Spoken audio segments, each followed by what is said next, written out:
For more on this, I want to bring in Democratic Illinois State Senator Graciela Guzman. State Senator, thank you for joining us. You know, Judge Ellis, as we've just been talking about, has been very critical and frustrated by the tactics being used by federal agents on protesters on the ground. You have been there. Talk to us about what you've seen. Well, thank you so much for having me. And look, I think the ruling and so far the conversation, political opposition is not rebellion.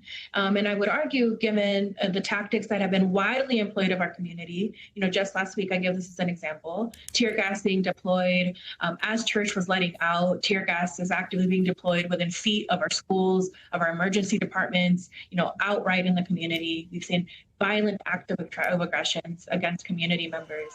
You know, this is the day-to-day reality that we now face under the attempted militarization of our city at the hands of the Trump administration.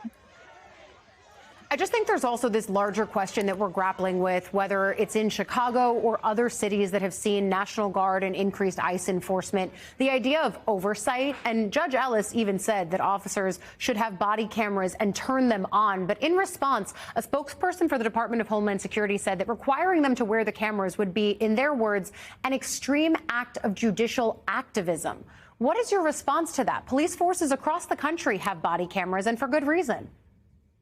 They do have it with good reason, you know, and I think it really speaks to the air of good governance that people in our communities want to see. They want to understand who is the law enforcement official that is having an engagement with them. They want to understand that their community member is not just being kidnapped by someone off of the street. They want to understand that there's due process, right? And so these cameras serve a really vital purpose in this moment, which is documenting the atrocities that are widely occurring in our community in violent violation of what should be occurring. We've been looking at your social media. You've been posting community alerts of incidents involving ICE agent altercations, telling people to remain vigilant. How are people in your community feeling right now? What are you hearing from them? How is this changing the way that they go about their lives?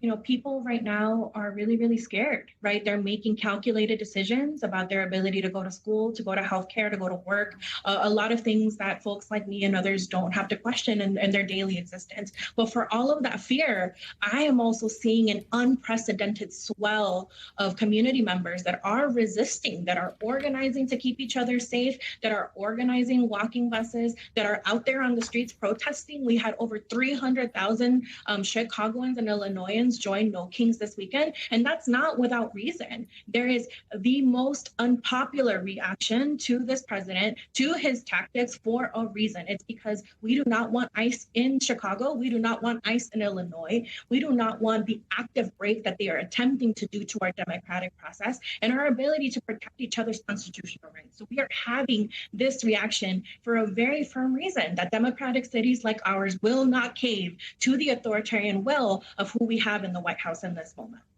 And I think the refrain that I hear so often from Republicans in Washington, from members of this administration is, well, there is crime on the ground in Chicago. I think the pushback that I've heard from the Illinois delegation here in Congress, from people like you who come on our air and talk to us about what you're seeing on the ground, is you're not saying that the city doesn't have problems. You're just saying this isn't the way to solve it.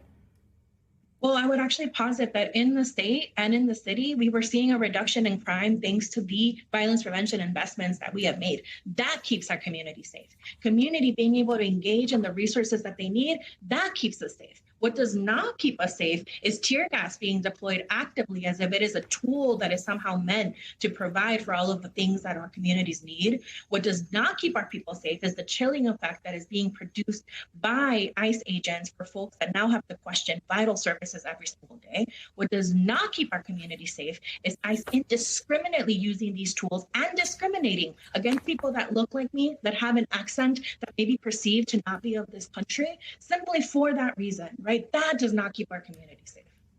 Well, we are thankful for you bringing your lived experience here. Illinois State Senator Guzman, thank you for coming on with us.